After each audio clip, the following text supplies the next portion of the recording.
Todo comenzó cuando mi entonces novio, cegado por los celos, irrumpió en mi trabajo y atacó sin razón a uno de mis compañeros más respetuosos. El resultado, él en el hospital, mi empleo en riesgo y mi reputación arrastrada por el suelo. Pero lo más surrealista fue que, tras toda esa locura, se arrodilló frente a mis padres para pedirme matrimonio, como si una propuesta fuera suficiente para borrar todo el desastre que había causado. Ahí supe que debía acabarlo. ¿Alguna vez has sentido que el hombre que dice amarte es también quien más amenaza tu tranquilidad? Porque eso fue exactamente lo que descubrí el día que mi novio celoso terminó sangrando en el suelo de mi trabajo después de atacar a mi compañero. Lo que vino después fue todavía más escalofriante. Una propuesta de matrimonio delante de nuestras familias, como si nada hubiera pasado. Y sí, frente a mis propios padres. Me llamo Carolina. Tengo 27 años, y hasta hace poco trabajaba en una pequeña cafetería en el centro. Era de esos lugares que huelen a pan recién horneado y tienen música suave de fondo. Un sitio que me gustaba y donde me sentía cómoda. Me llevaba bien con los clientes, con mis compañeros, y con el ritmo tranquilo que tiene el café entre semana. En ese mundo apacible irrumpió Adrián, mi novio de entonces. Tenía 29 años y al principio fue encantador. Nos conocimos en una fiesta de cumpleaños de una amiga en común, donde hablaba con todo el mundo y hacía reír hasta al bartender. Su seguridad me atrapó. Era guapo, carismático, con un sentido del humor rápido, y siempre tenía una historia para contar. Me sentía afortunada. No tardamos en comenzar a salir, y en menos de 7 meses ya estábamos viviendo juntos. Pero Adrián no era tan seguro como parecía. Pronto noté sus celos, primero en forma de bromas. ¿Y quién es ese que te comenta corazones en las fotos? ¿O por qué te ríes tanto con ese actor? Lo tomaba como inseguridad inofensiva, como una etapa que pasaría. Pero con el tiempo, esas pequeñas frases se convirtieron en visitas sorpresa a la cafetería, preguntas constantes sobre mis turnos, y una obsesión particular con uno de mis compañeros, Marco. Marco era uno de los baristas más antiguos del lugar. Simpático, profesional y con un corazón enorme. Siempre estaba de buen humor, ayudaba a los nuevos, y tenía ese tipo de carisma tranquilo que no busca agradar pero lo logra igual. Nunca hubo nada entre nosotros. Absolutamente nada, ni siquiera una insinuación. Pero para Adrián, solo bastaba que Marco me hiciera reír para que estallara su paranoia. La gota que derramó el vaso fue un lunes, uno de esos que parece venir con mala vibra incluida. La máquina de espresso estaba fallando y Marco, en su humor típico, dijo que estaba llorando porque odiaba los lunes. Me reí, como lo haría cualquiera, y justo en ese momento, Adrián apareció. Entró con cara de piedra, sin saludarme, y fue directo al mostrador. Marco lo atendió con amabilidad, pero Adrián respondió con un tono altivo. Quiero hablar con mi novia sin que haya un tipo rondando. Lo dijo tan fuerte que varios clientes lo oyeron. Sentí como se me helaba la espalda. Traté de calmarlo, de decirle que se fuera y que hablaríamos luego. Pero se encendió. Gritó que yo lo estaba humillando, que lo hacía quedar como un payaso. Y antes de que pudiera decirle una palabra más, se lanzó sobre el mostrador. Fue surrealista. Saltó, tropezó con una silla y se estrelló contra el piso con tal fuerza que se hizo una herida en la cabeza. Sangre, gritos, celulares grabando, una ambulancia, la policía, todo en minutos. Marco ni siquiera se defendió, solo se apartó. Y yo no sabía si llorar, gritar o desaparecer. Después del caos, me dijeron que mejor tomara unos días. Mi jefe estaba incómodo, aunque no me culpó directamente. Me fui al hospital. En el fondo, aún me importaba Adrián. Tal vez más por costumbre o culpa que por amor. Pero en cuanto entré a su habitación, lo que encontré fue odio. No agradecimiento, no una disculpa, solo reproches. Me acusó de traicionarlo, de hacerle quedar mal frente a todos. Dijo que una verdadera novia no permitiría eso. Ahí fue cuando algo dentro de mí se rompió. Lo miré y supe que se había terminado. Frente a su enfermera y su mamá, le dije que no quería seguir con él. Salí del hospital, armé una maleta y me fui a casa de mi amiga Paula. Y entonces empezó el otro infierno, los mensajes. Primero fueron cadenas de texto llenas de culpas y súplicas. Luego amenazas veladas. Después vinieron los indirectazos en redes sociales, de sus amigos, de conocidos, hasta de su mamá. Y como si eso fuera poco, Marco comenzó a recibir mensajes anónimos, llamándolo serpiente, destructor familias. Empezó a hablar de renunciar, y eso me mató por dentro. Yo había sido la víctima,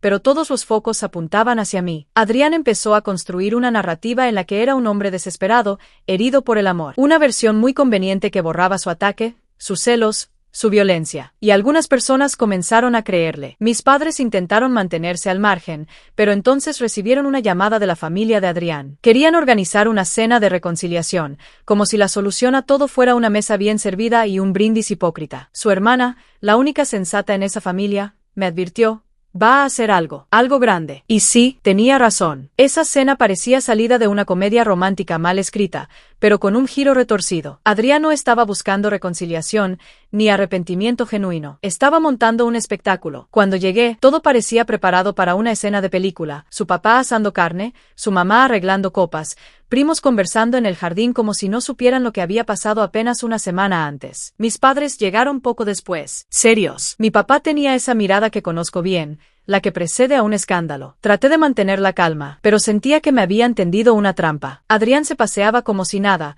como si no hubiera terminado sangrando en el suelo de mi trabajo por culpa de sus celos irracionales. Me hablaba como si fuéramos pareja otra vez, bromeaba, hablaba de fútbol, y en todo momento sentía las miradas de todos encima, esperando algo. Y ese algo llegó. Se puso de pie, golpeó su copa con una cuchara, y todos guardaron silencio. Comenzó un discurso extraño sobre el amor verdadero, sobre luchar por lo que uno quiere, aunque cueste. Cada palabra era un intento de justificar su conducta. Y entonces, como si fuera la escena final de un reality, sacó una caja, se arrodilló y me pidió matrimonio, delante de toda su familia y la mía. ¿Casarme con él? Después de todo lo que hizo, fue surrealista. No sentí ternura, no sentí emoción, solo una oleada de indignación. El silencio era tan espeso que podía escucharse el crujido de las sillas cuando algunos se acomodaban incómodos. Yo no dudé, le dije que no le di explicaciones, no le debía ninguna. Y cuando intentó rogar, mi padre lo interrumpió.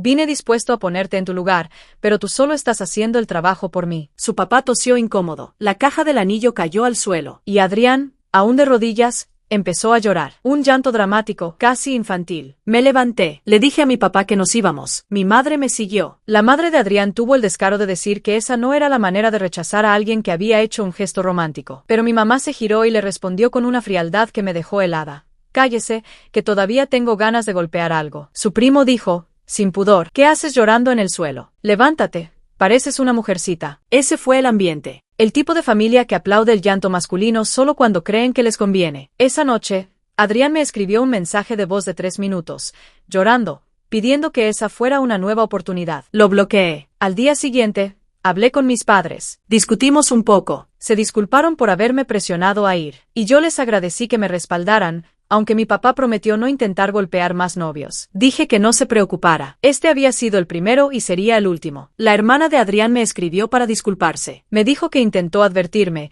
que incluso le dijo a su hermano que no lo hiciera porque mi padre tenía la mano caliente. Me reí, no porque fuera gracioso, sino porque en ese momento entendí que ella era la única cuerda en toda esa familia. Pasaron unos días. Marco, mi compañero del café, me escribió para ver cómo estaba. Me dijo que había escuchado lo de la propuesta fallida, que estaba orgulloso de mí por mantenerme firme. Le agradecí, pero aún cargaba con la culpa de que él estuviera considerando renunciar por un drama que no era suyo. Lo peor es que la propuesta, esa escena absurda que para mí fue una humillación, fue vista por algunos como un gesto romántico. Alguien incluso tomó fotos mientras Adrián estaba arrodillado. Claro. No tomaron fotos cuando empezó a llorar como un niño. Recibí mensajes de conocidos preguntando si había dicho que sí. Les expliqué cómo fue en realidad, y la mayoría lo entendió. Pero no todos. Algunos, como la madre de Adrián y su tía, insistían en que había sido un gesto de amor, que un hombre que llora no puede ser violento. Les respondí, pregúntenle a él si es violento o no. Fue su puño el que intentó golpear a mi compañero, y su cabeza la que terminó en el suelo por su propia culpa. Entonces pensé que todo había terminado. Pero no. Recibí un mensaje por Instagram de una mujer llamada Natalia. Me dijo, hola, no me conoces, pero yo estuve comprometida con Adrián. No quise responder al principio, pero algo en su tono me convenció. Me habló con cuidado, diciendo que sabía lo difícil que debía estar siendo todo, y que había visto las fotos de la propuesta fallida. Me contó que estuvo con Adrián por más de un año, que él también fue posesivo con ella, que su relación terminó poco después de que él le propusiera matrimonio. Pero la diferencia fue que en su caso, la explosión emocional de Adrián ocurrió después de la propuesta. Ese era el trauma que, según él, había marcado su vida. No fue que una mujer lo engañara, fue que alguien como Natalia le dijera que no, y lo enfrentara. De pronto, muchas piezas comenzaron a encajar. Fui a ver a Marco. Hablamos un buen rato. Le conté lo de Natalia, le mostré sus mensajes. Me dijo que finalmente había tomado la decisión de dejar el café, que necesitaba paz, que no merecía estar en el centro de un drama que no era suyo. Y tenía razón. Yo también estaba en pausa. No oficialmente suspendida, pero ya no tenía turnos. Recursos Humanos me llamó para decirme que algunos clientes se habían quejado por lo sucedido, que la empresa quería proteger su imagen. Traducción, soy un problema ahora. Y así, sin quererlo, Mi vida se desmoronaba. Todo por haber estado con alguien que no sabía amar sin controlar. Todo por haber confiado en un hombre que usaba el amor como excusa para el caos. Cuando pensé que todo ya había tocado fondo, el universo decidió demostrarme que aún quedaba espacio para una última emboscada. Todo comenzó con un mensaje de texto inesperado. Era la hermana de Adrián. Me decía que quería hablar conmigo, solo nosotras dos, sin su hermano ni su familia. Dudé en responder, pero insistió. Ella siempre había sido la más sensata. Fue la única que me advirtió lo de la propuesta antes de que ocurriera, y algo en su tono sonaba distinto. Así que acepté. Nos encontramos en un parque. Empezamos a hablar de forma tranquila. Me preguntó cómo estaba, si había encontrado trabajo nuevo, si necesitaba algo. Parecía sincera, pero apenas pasaron 15 minutos, comenzó lo que parecía un sketch de cámara oculta. Aparecieron los padres de Adrián, su tía, un supuesto pastor y una mujer que se presentó como coach de relaciones certificada. ¿Perdón? Me quedé congelada. La madre de Adrián tomó la palabra, diciendo que su hijo estaba en una espiral emocional desde que lo dejé. Según ella, yo lo había humillado frente a ambas familias, y ahora él estaba devastado. Dijo que nunca encontraría un hombre tan sensible y con un corazón tan dispuesto a luchar por el amor. Yo solo pensaba, ¿están escuchándose? El supuesto pastor empezó a hablar de segundas oportunidades y del perdón como muestra de madurez emocional. La coach me preguntó si estaba proyectando mis traumas pasados en Adrián. Me pregunté si esto era un sketch. ¿Dónde estaban las cámaras? ¿Quién me estaba haciendo esta broma cruel? Fue entonces cuando me levanté. Sin decir una palabra al principio, abrí mi galería de fotos y capturas. Les mostré los mensajes que Adrián me había enviado. Los audios. Las amenazas.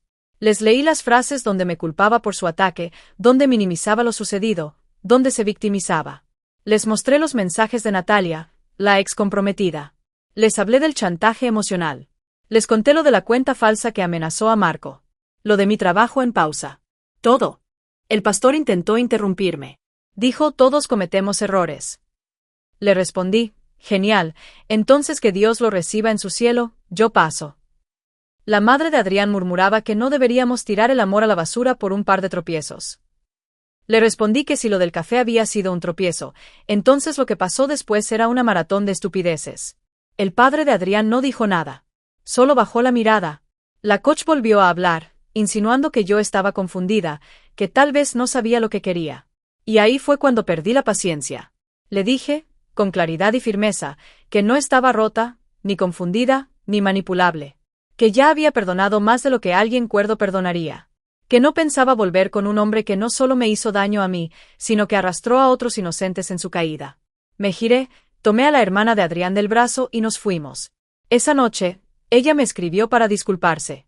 Me dijo que no tenía idea de que sus padres la estaban siguiendo, o que usarían su ubicación para organizar esa intervención absurda. Me confesó que pensaba cortar toda relación con ellos. Que estaba harta de ser la única cuerda recogiendo los trozos del desastre de su hermano. Le agradecí. Pero también le dejé claro que ya no quería tener ningún tipo de vínculo con esa familia. Ni con ella. Solo necesitaba paz. 2 días después, pasó algo que me confirmó que había hecho lo correcto. Adrián apareció afuera de mi nuevo trabajo. Nunca publiqué en redes que estaba ahí. Nunca se lo dije a nadie cercano a él. Así que solo hay 2 opciones. Me siguió, o alguien lo delató. No me habló con agresividad. Estaba callado, con los hombros caídos, casi como si se hubiera extraviado. Me dijo que me extrañaba. No respondí. Caminé directo a la puerta y lo reporté. Y sí, puse en marcha una orden de restricción. No me sentía segura. Mi antiguo lugar de trabajo era historia.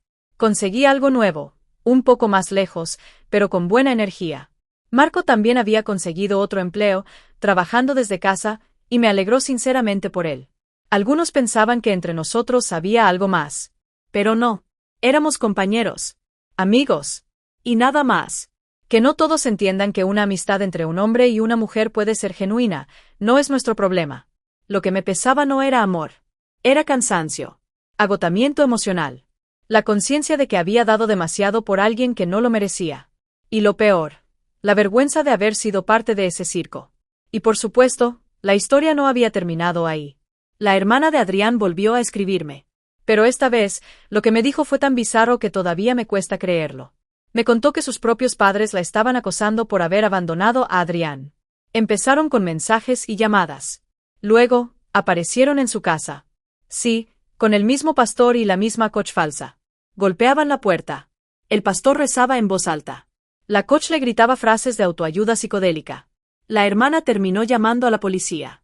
Y sí, logró obtener una orden de restricción contra todos ellos, incluidos el pastor y la coach. Parecía una broma. Pero lo más increíble aún estaba por contarse, lo que realmente había hecho Adrián en los últimos días. Porque sí, aún le quedaba una última escena que protagonizar. La última escena de este desastre emocional ocurrió en un supermercado. Lo supe por la hermana de Adrián, que me lo contó con una mezcla de pena y alivio. Al parecer, Adrián estaba convencido de que podía empezar de nuevo con otra persona. Y eligió a una mujer que simplemente estaba haciendo sus compras, con su hijo. Intentó coquetear con ella. Le dijo que se veía agotada y que él podía ayudarla a llevar sus bolsas.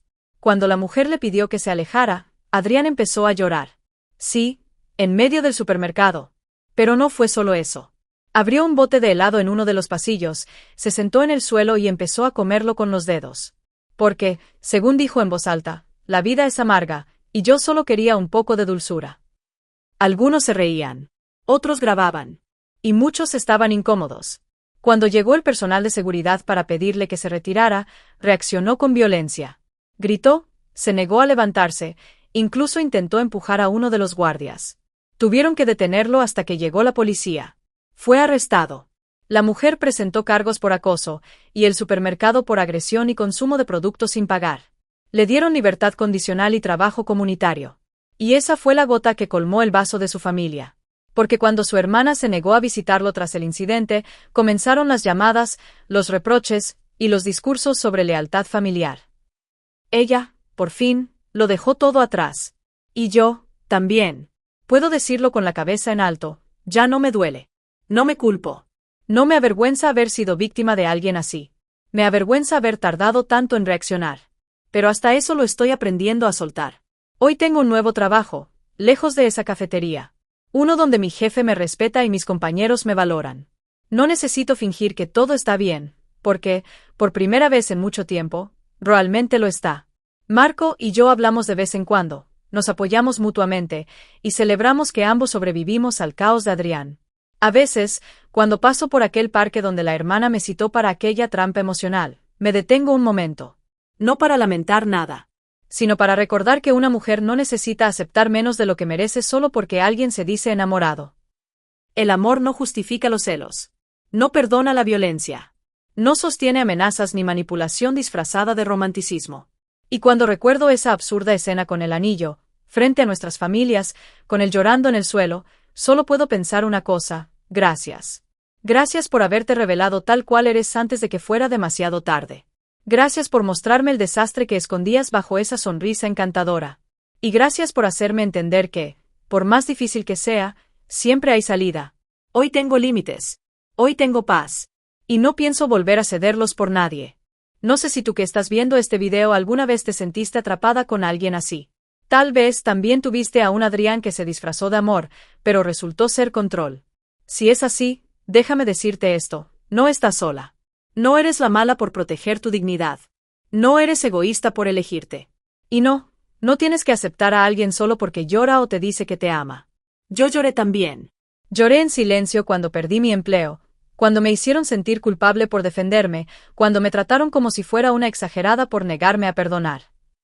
Pero con cada lágrima aprendí que la empatía no significa soportar lo insoportable. Y si algo me dejó todo esto, es la certeza de que ya no quiero sobrevivir una relación. Quiero disfrutarla. Quiero crecer en ella, no empequeñecerme. Quiero compartir café, risas y vida. No culpas, amenazas ni escándalos públicos. Hoy, cada vez que alguien me dice que una segunda oportunidad puede arreglar las cosas, solo le sonrío. Porque yo ya me di mi segunda oportunidad. Y esta vez, es solo para mí. Ahora te pregunto a ti, que llegaste hasta aquí. ¿Alguna vez tuviste que alejarte de alguien que decía amarte, pero te hacía daño? ¿Alguna vez sentiste que estabas perdiendo el control de tu vida por culpa de una relación? ¿Cómo saliste adelante? Te leo en los comentarios.